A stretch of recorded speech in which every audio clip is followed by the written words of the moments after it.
Comment বক্সে জানাবেন এবং জমি সংক্রান্ত বিষয় নিয়ে যদি আপনার কোনো প্রশ্ন থেকে থাকে অবশ্যই আমার কমেন্ট বক্সে নক দিবেন, আমি অবশ্যই আপনাকে আপনার সেই প্রশ্নের উত্তর দেওয়ার চেষ্টা করব।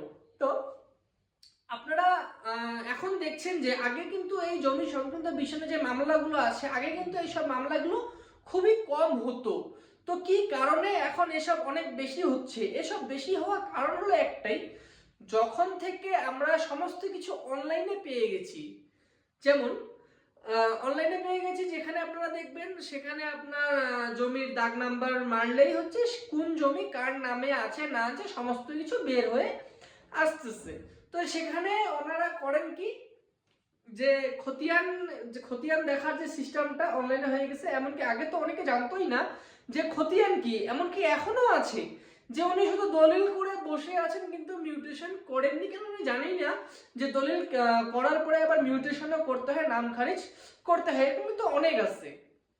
তো কি কারণে এত বেশি মামলা হচ্ছে জমি সংক্রান্ত বিষয় নিয়ে? এত বেশি মামলা হওয়ার কারণ হলো একটাই, সমস্ত কিছু যেভাবে অনলাইনে শো হচ্ছে, আপনি মোবাইলে দেখতে পাচ্ছেন যে কোন দাগের জমি কার নামে আছে। এবার সেখানে হয় কি, যেমন আপনার একটা জমি রয়েছে, সেখানে আপনি ভোগ দখল করে খাচ্ছেন, কিন্তু সেই জমিটা আরেকজনের নামে মিউটেশন করা আছে। এবার যখনই মোবাইলে চেক করব, যেমন বাংলার ভূমি অ্যাপস আছে, তাছাড়াও আপনি গুগল থেকেও চেক করতে পারেন।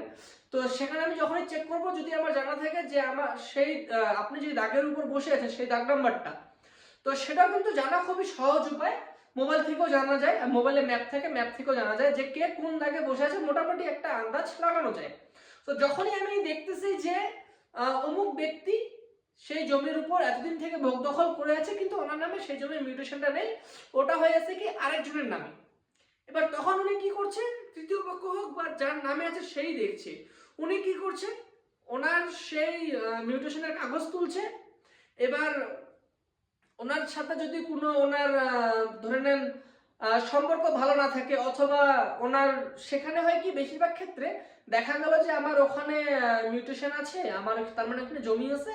তো এবার জমি কি করবো, জমি বের করবো, জমি বের করতে হলে কি করতে হবে, মামলা করতে হবে, মামলা মোকদ্দমা করে জমি বের করবো। তো এই হলো বিষয়, যে অনলাইনে যাচ্ছে, জমির দাগ নাম্বার দিয়ে চেক করছে, ওনার নামে জমি নেই, তো তার সেই জমি আমার নামে আছে, অথবা কোনো তৃতীয় পক্ষ দেখছে, দেখে প্রথম পক্ষকে জানাচ্ছে যে উনি একজন মিডলম্যান। এবার প্রথম পক্ষকে বলে দিল যে যে জমিটা এই নামের ব্যক্তি ভোগ দখল করে খাচ্ছে, সেই জমিটা কিন্তু ওনার নামে নেই, সেই জমিটা তোমার নামে আছে, তো তুমি যদি চাও সেই জমিটাকে কিন্তু বের করতে পারো। তো এই হলো বিষয়, যার কারণে বর্তমানে এই অনলাইনে এইসব দেখতে পাওয়ার কারণে কিন্তু এই মামলাগুলো অনেক বেশি হচ্ছে আর কি আজকাল। তো আশা করি আপনারা বুঝতেই পারছেন। ভালো থাকবেন, দোয়া রাখবেন, আল্লাহ হাফেজ।